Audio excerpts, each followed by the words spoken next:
So how I want to answer this, and how I answer this for every client, is we want to go modern first. So it's like, okay, what are the decision points? Well, the first decision point is that I really want to go with modern SharePoint using SharePoint Online. If I can't do that, then okay, I'll look at another solution. So okay, what are the criteria? Of course, can you be in the cloud? Can you be in Office 365? Are you able to use Azure? And maybe you've got regulations that says, no, you can't, you must be on-prem. Maybe you've got some issues that like we don't feel comfortable with our data not being out in the cloud. And that would then require you to say, oh, okay, well then I need to go into on-prem SharePoint experiences, SharePoint 2013, 16, SharePoint 2019 coming real soon.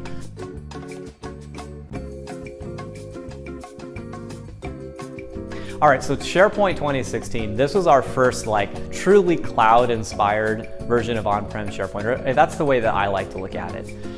SharePoint 2010, SharePoint 2013 were thinking cloud, but SharePoint 2016 was a snapshot of SharePoint Online at a certain point of time.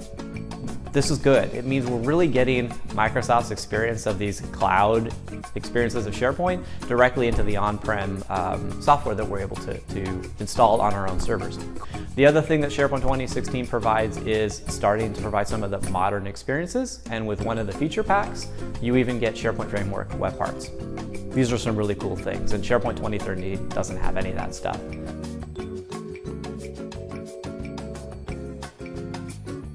So SharePoint 2016 and SharePoint 2019 as well is a snapshot of SharePoint Online at a certain point. What I've been understanding is like SharePoint 2019 was a snapshot of SharePoint Online around the beginning of 2018. So everything that's happened since the beginning of 2018 won't make it into SharePoint 2019, maybe through feature packs or whatnot, but it's always going to be behind. So really, to me, it's all about this evergreen aspect. SharePoint Online and SharePoint 2016, SharePoint 2019 as well, they share sort of this common underlying core, but all of the cool stuff, all of Microsoft's investment is in SharePoint Online. That's where you really want to be to get the latest and greatest in communication and collaboration. If you need to go on-prem, I understand it. That's what the SharePoint on-prem experiences are for.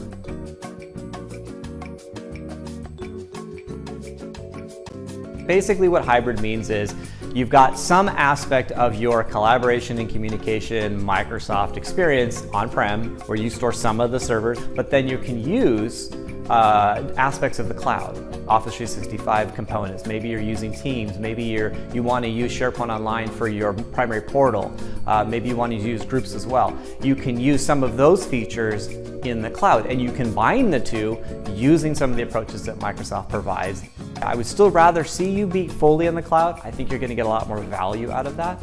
But maybe you've got a lot of investment in SharePoint 2013. Maybe you've got just too much data, or maybe the government's saying, hey, because of your industry, this must stay within your servers in this state. It cannot move, but you want to leverage all this other cool stuff in the cloud. Great, that's where hybrid comes in.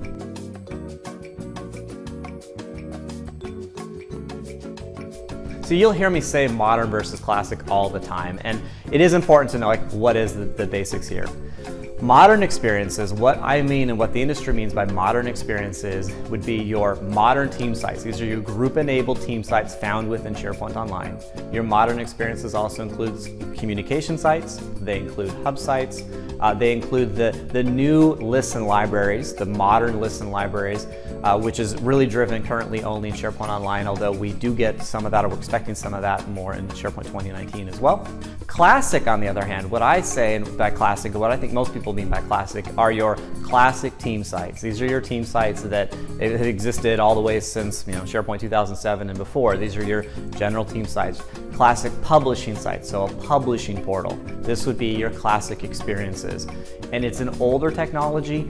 It's still very valuable. There's still reasons why we would use that, even in modern current projects that we might build today. I could see clients saying yes, or you in your organization saying, I need to go classic. There are definitely good use cases for it, but we really want to move towards modern because that's where all the cool stuff's happening.